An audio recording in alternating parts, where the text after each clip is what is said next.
Энэ удаагийн видеоор би та нартай өглөөд арьсаа хэрхэн арчилж байна вэ гэдгээ та нартай хуваалцах болно.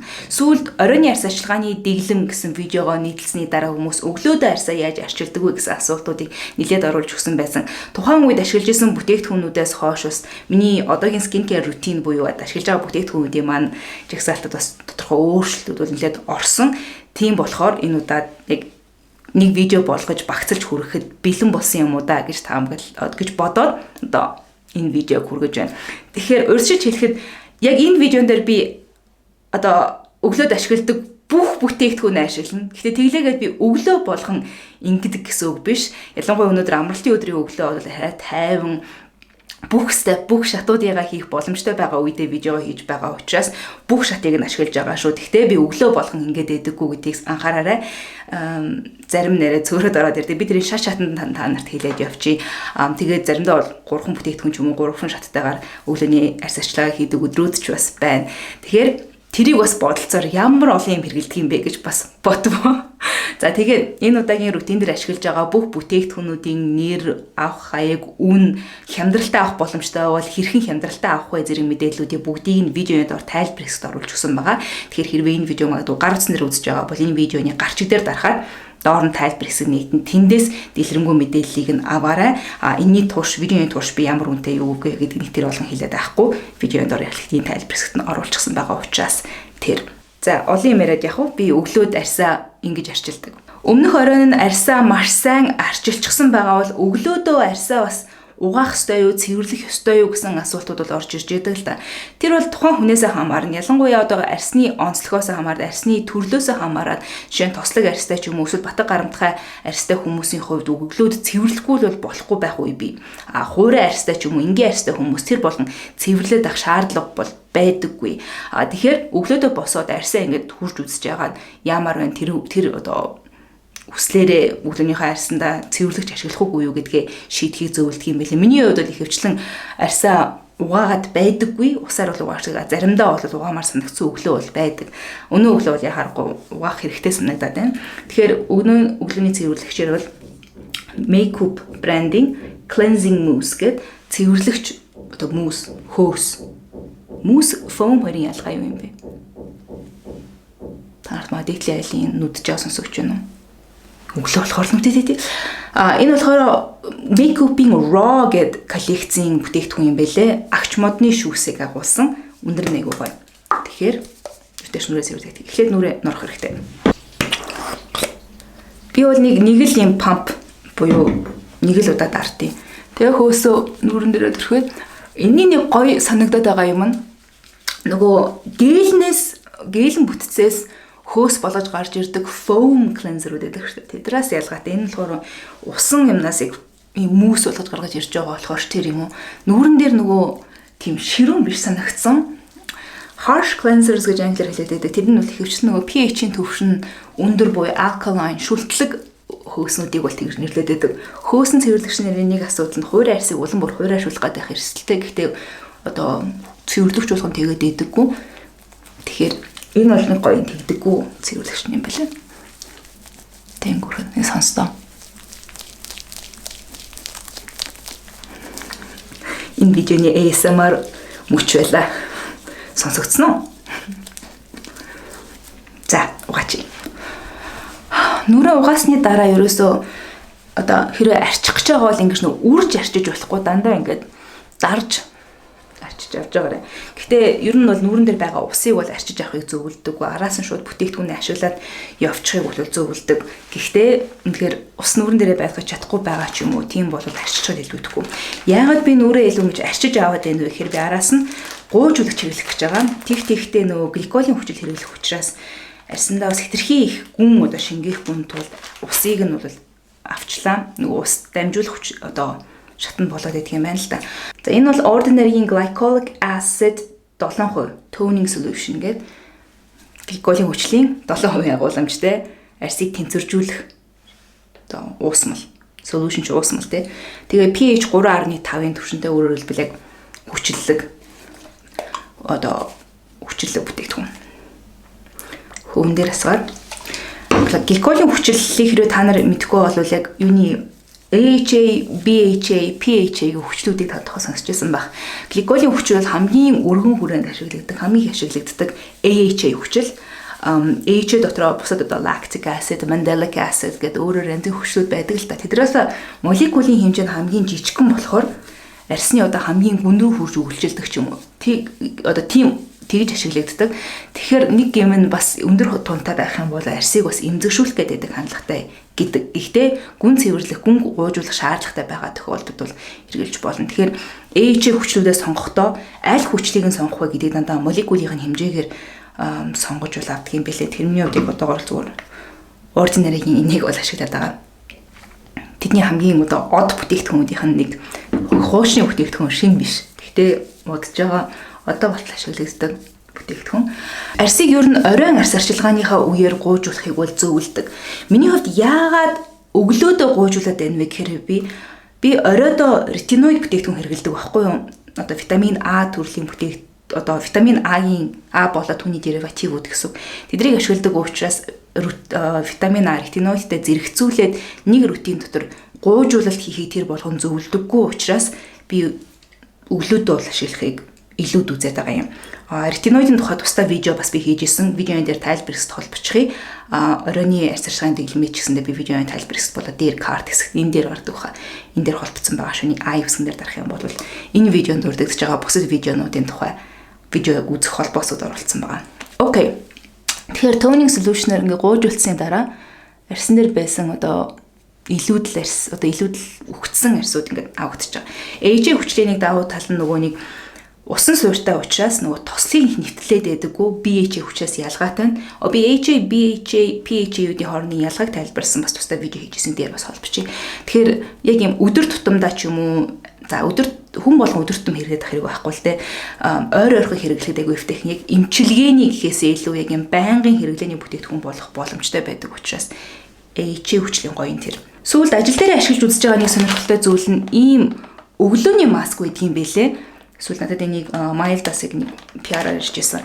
Тэгээд Японоор бичсэн байгаа учраас би яг тайлбарыг ойлгохгүй байгаа гэсэн чинь та нарын дундаас миний Instagram дээр нийтлсэн дараа Instagram-ийн дагчдын дундаас надад энийг тайлбарлаж өгсөн өглөөдөө 1 минут тавьдаг маска гэх. Тэгэхээр заримдаа магадгүй цаг хугацаа богино байгаа үед ч юм уу олон юм хэрэглэх боломжгүй байгаа бол зүгээр нүрээ цэвэрлээд ерөө гуйжуулах гэсэн бол гуйжуулсныхаа араас эмчилгээний шат болоход тийм маск тавьчих болох юм билээ. За оройны маскуудыг хөвч нэг 10-аас 15 минут тавьгээд идэг штеп. Энэ болохоор 1 минутын маск гэсэн байхгүй юу? Тэгэхээр 1 минутын дотор бас олон юм яаж ахыг харуулж болох.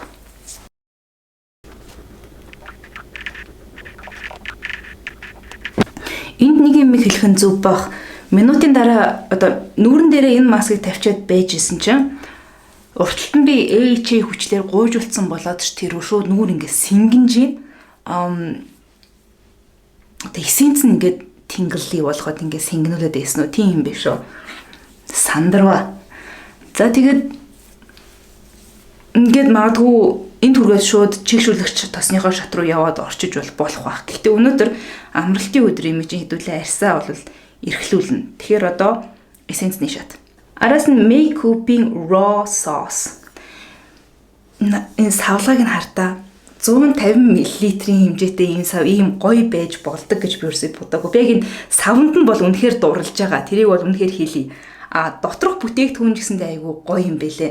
Би яг энэ raw sauce-ны review гэх юм уу? Жижигхэн мини review Instagram хаяг дээрээ нийтлсэн байгаа. Энд холбочи ийм зурагтай ревю байгаа шүү. Тэрвээ дэлгэрэнгүй орж унших юм бол энэ пост руу орж уншаарай.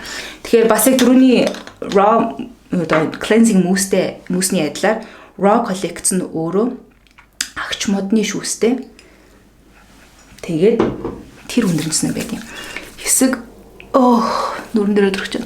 Raw sauce-ыг нэг тайлбарыг ингээ уншаад байхаар toner эссенц, эмүүс гэсэн 3 шатыг нэгтгсэн бүтээгдэхүүн учраас юу тийм арьс арчилгааны шатуудыг бол цөөлжүүл болдгоо гэж цөөлөхөд одоо цөөлөх зорилгоор ашиглаж болдгоо гэв.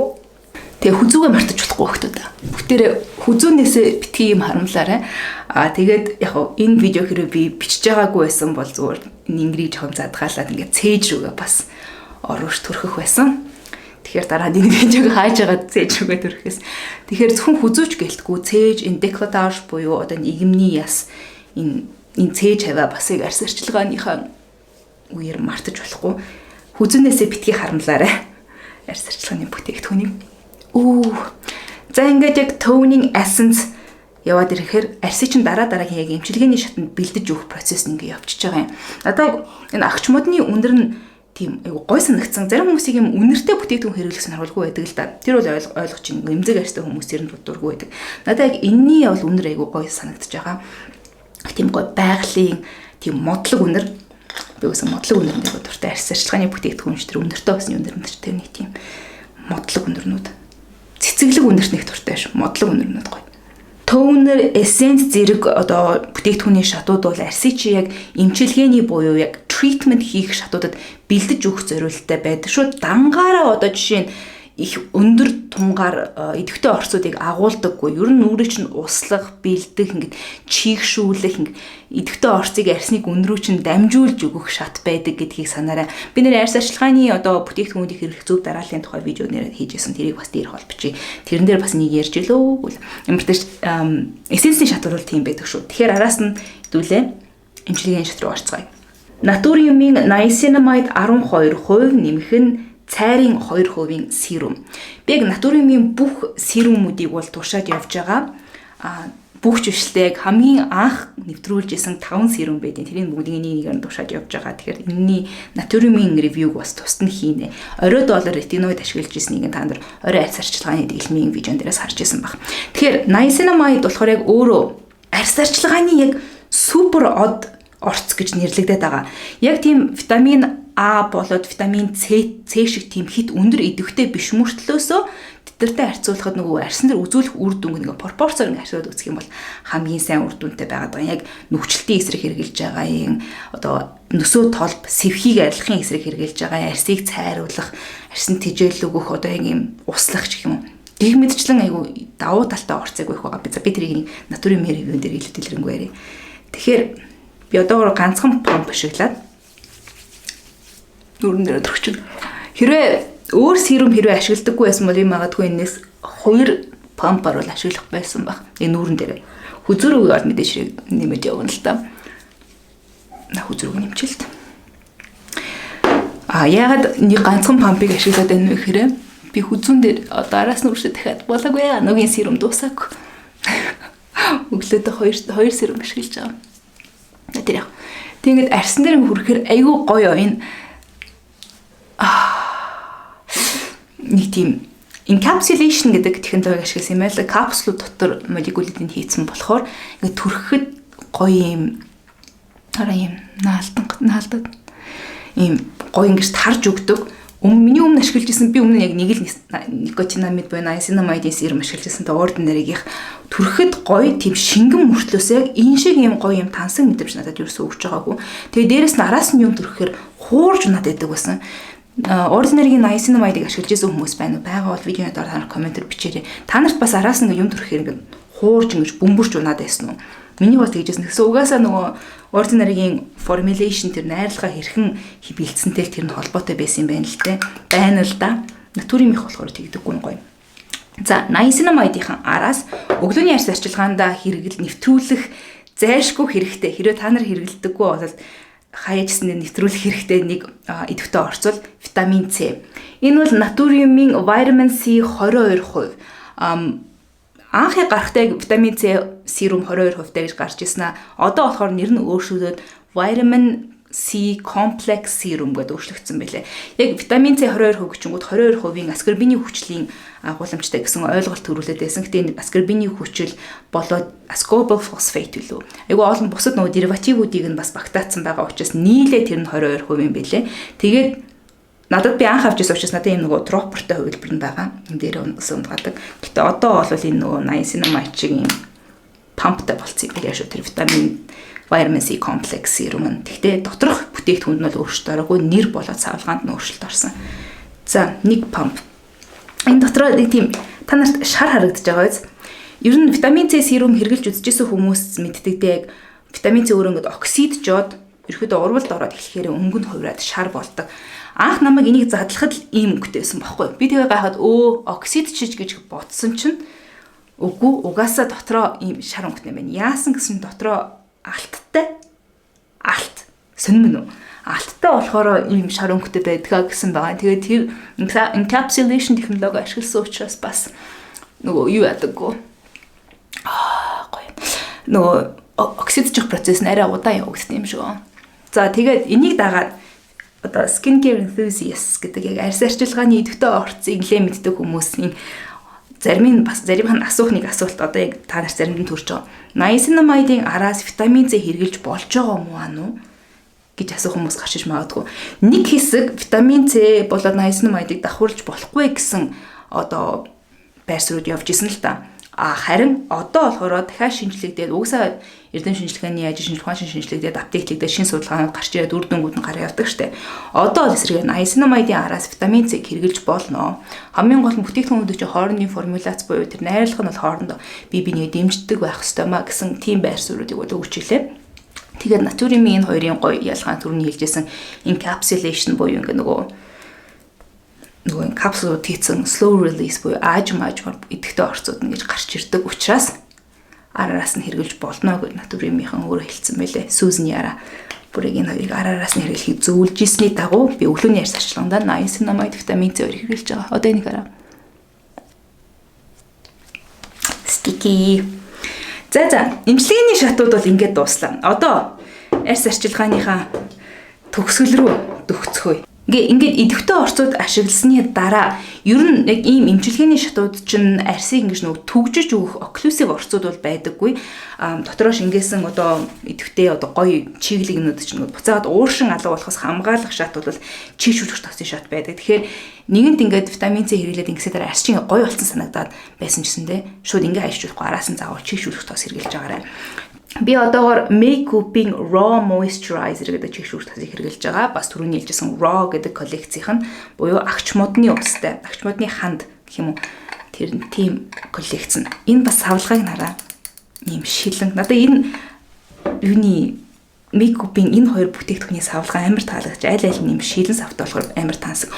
Эний тухай тусдаа ревю гэсэн бичсэн байгаа юм байна. Би Instagram дээр бас ийм пост оруулсан байгаа. Тэр лөө орж дэлгэрэнгүй уншаараа би видеодоор энэ постын Instagram постыг бас холбочи тайлбарт бас дэлгэрэнгүй байгаа шүү.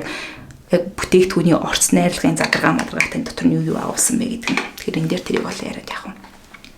Тэгээд энэ хараа бүтцэн. Йой. Ямар гоё. Йой. Энийний гоё юм ийм сонин крем биш заяа. Тэгснэ gel биш. Gel cream гэж нэрлэх юм уу? Яг айгүй гой хөнгөн. Би ч бол өөрийгөө хуран арьстай гэж боддог байсан хүн чинь явж энгийн арьстай болж таарсан. Тэгэхээр энгийн арьстай хүмүүс заримдаа нэг өвлийн одоо хитрхи юм тослог яг хит хуран арьстай хүмүүс зориулсан тоснууд бас айгүй хүнтэй дэдэг штэ. Тэгэхээр яг тэрний хооронд хэрэгтэй айгүй гой тос шиг санагц амар хөнгөн. Йой. Нөгөө агч модны үнэр нь бас яг явж байна. Хөнгөн тийм их тийм overpowering буюу тийм хитрхи их биш. Гэтэ гоё юм таатай мэдрэмж. Таатай өнөр. Чихээ мартаж болохгүй. За юм байна.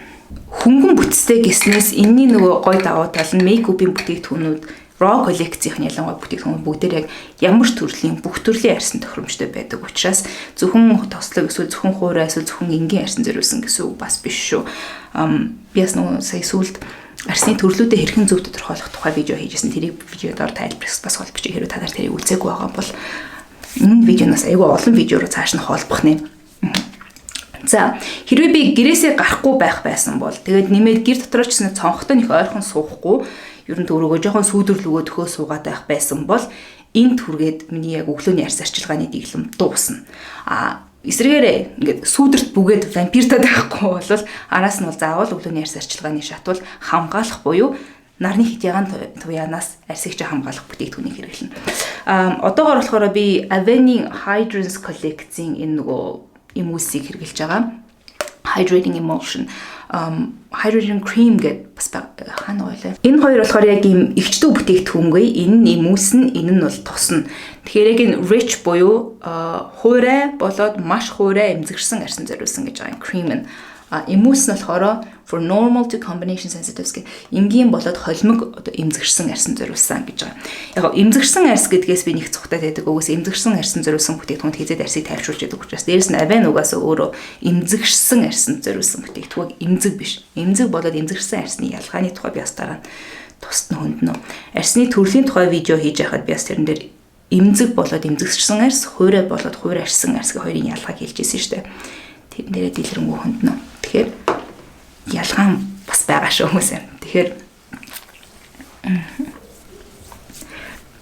нарны тосод хүрч байгаа техникийг маань бас шүүмжлэх хүмүүс гарч ирэх л байх. Нүүрэн дээр ингэ ялаад инш тийшээгээ өөргөө дөрвөгчл левел болоо гэж бодд юм уу? Бас нэг тийм хитрхи их нүүрэн дээрээ аль чиглэл рүү массажлах ёстой, вингэх ёстой гэсэн нэг аюу тийм өөр дүрмүүд байгаа гэдэг чинь.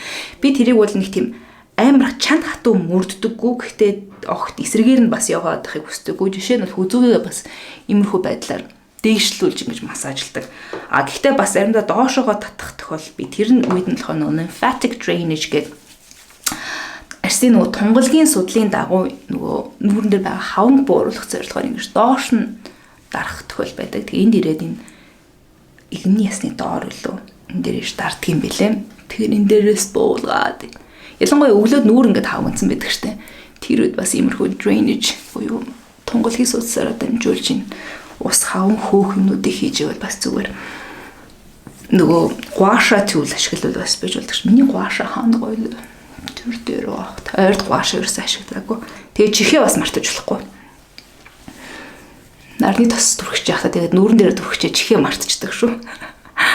Энэ дүрээд ингээд өглөөний арьс арчилгааны дэглэм дуслаа. Арьс арчилгааны араас нь хэдүүлээ мейкап хийн. Гэхдээ энэ удаа арьс арчилгааны видео учраас мейкап хийгээд яах вэ? Тэрийг дараа нь бол хэрвээ та нар сонирхож байвал. Тэгэхээр энэ удаагийн видеон дээр ашигласан өглөөний арьс арчилгаанд ашиглаж байгаа бүх бүтээгдэхүүнүүдийг би видеонд тайлбар хэсэгт холбож өгсөн байгаа. Нэрийг нь авах холбоосыг нь үн болоод хямдралтай үнээр авах боломжуудын тухай видеонд холбосон байгаа шүү. Тэгэхээр тэр хэсгийг нээж үзээрэй. Одоогоор ашиглаж байгаа арьс арчилгааны маань дэглэмийн хувьд бол ийм байна. Та нар одоо өглөөдөө яаж хэрхэн арьсаа арчилж байгаа вэ? Тэрийгээ ч гэсэндээ видеонд тайлбар хэсэгт одоо видеонд коммент хэсэгт хуваалцаарай. Энэ видео таалагдсан бол мөн лайк дарахаа мартав. Миний сувг subscribe хийгээгүй байгаа бол энэ доор байгаа subscribe гэсэн товчийг дараад хажууд нь хонхыг дарчих юм бол намайг шинээр видео оруулах болгон notification очиж явах болно шүү. Хамт байсан баярлалаа. Дараагийн видеогоор иргэд уулзъя.